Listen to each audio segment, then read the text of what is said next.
Hello my dear students, blooming star একাডেমির আরও একটি ক্লাসে তোমাদের সবাইকে জানাই স্বাগত। আজকের ক্লাসে তোমার সাথে আলোচনা করব বিভিন্ন পরীক্ষায় আসা ইম্পর্টেন্ট কোশ্চেনগুলি নিয়ে। তার মধ্যে রয়েছে টিভিএসসি, হাইকোর্ট, জেআরভিটি, এসএসসি, রেলওয়ে ইত্যাদি বিভিন্ন পরীক্ষায় ত্রিপুরার থেকে যে বিভিন্ন গুরুত্বপূর্ণ কোশ্চেনগুলি এসছে, এই কোশ্চেনগুলি নিয়ে আজকে আমরা আলোচনা করব। তো চলো শুরু করা যাক ক্লাসটি। দেখো, আজকের ক্লাসের প্রথম কোশ্চেন হচ্ছে, ত্রিপুরা বিশ্ববিদ্যালয় কোন সালে কেন্দ্রীয় বিশ্ববিদ্যালয়ে পরিণত হয়? এটা 2021 সালে টিপিএসসি অ্যাসিস্ট্যান্ট প্রফেসর যে পোস্টটা ছিল, ওই পোস্টের জন্য এই কোশ্চেনটা এসেছিল। তো তার উত্তর হলো 2007 সালে। নেক্সট, কোশ্চেন নাম্বার 2, ত্রিপুরা কত দিক দিয়ে বাংলাদেশের সাথে সীমানা ভাগ করে? এটি 2023-এর ত্রিপুরা হাইকোর্টের পরীক্ষা এসেছিল। উত্তর হলো 3 দিক দিয়ে। নেক্সট, কোশ্চেন নাম্বার 3, ত্রিপুরা কত সালে কেন্দ্রশাসিত অঞ্চলে পরিণত হয়? এটি 2021 সালের জেআরভিটি এমটিএস পরীক্ষা এসেছিল। উত্তর হলো 1956 সালে। নেক্সট, কোশ্চেন নাম্বার 4, প্যান এর পুরো নাম কি?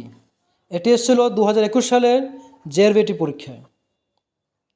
উত্তর হলো permanent account number.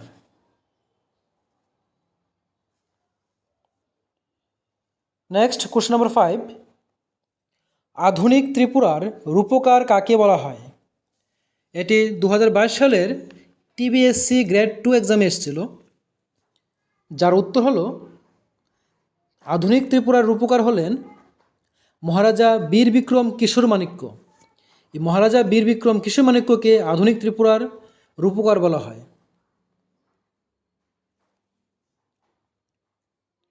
Next, question number 6, Unakoti কী কারণে বিখ্যাত? এটি এসেছিল 2022 সালে ত্রিপুরা হাইকোর্ট গ্রুপ ডি পরীক্ষায়। উত্তর হলো ঊনকোটি বিখ্যাত হলো পাথরের ভাস্কর্যের জন্য। Next, question number 7, digital India কর্মসূচি কবে শুরু হয়েছিল? 2023 সালের টিপিএসসি পরীক্ষা এসেছিল এটি, যার উত্তর হলো 2015-এর 1 জুলাই, অর্থাৎ 1 জুলাই অফ 2015।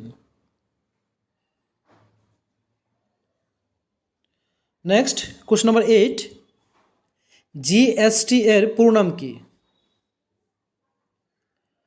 জিএসটি এর পুরো নাম হলো goods and services tax.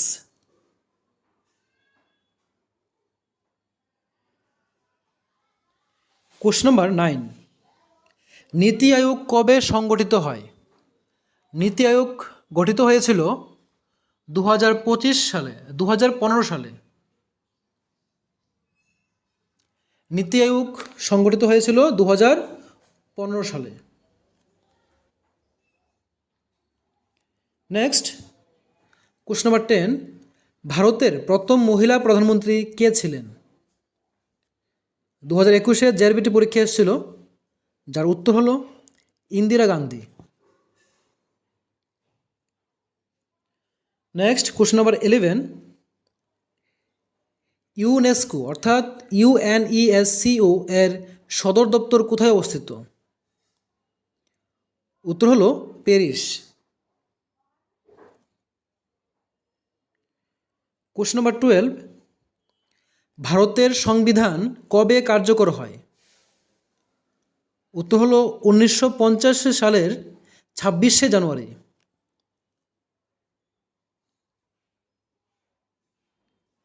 Next, question number 13, rubber board of ইন্ডিয়ার সদর দপ্তর কোথায় অবস্থিত? উত্তর হলো কোট্রায়াম। কোশ্চেন নাম্বার 14, বেটি বাঁচাও বেটি পড়াও কর্মসূচিটি কোন সালে শুরু হয়? উত্তর হলো 22শে জানুয়ারি 2015।